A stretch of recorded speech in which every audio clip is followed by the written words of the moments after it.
pravda. Želim vse. Vreme je danes očarljivo. Prava krasota. Vse jutro sem se sprehajal z gimnazijci. Na gimnaziji predavam gimnastiko. Lahko se prelikate, Irina Sergejevna, danes ste neverjetno zanimivi.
Maškar ne bo, vse vidiš, ljuba moja, Nataša pravi, da Bobik ni prav zdrav. Skratka, jaz ne vem, meni je čisto vseeno. Bobik ni prav zdrav. Dijana, se pravi, je treba iti. Ni bolan Bobik, ampak ona sama tukaj le malo meščana. Škoda, mislil sem, da preživimo lep večer, ampak če je otrok bolan, mu bom prinesel kakšno zračko. Če dobro prespal, sem mislil, da bom celo noč plesal. Pojdimo na cesto, tam se pomenimo, kaj in kako.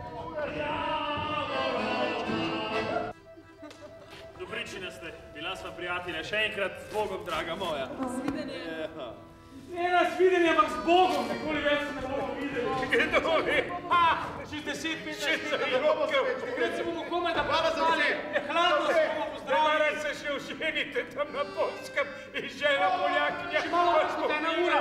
Iz naše note smo se ljudi izvarajo, vsi drugi gremo s svojimi notami. Danes 3 divizijske baterije, jutri 3. In vmesno bo tišina in mir. Strašen dolž. Ravno kar je bil dvoboj ubit baron. Vedela sem.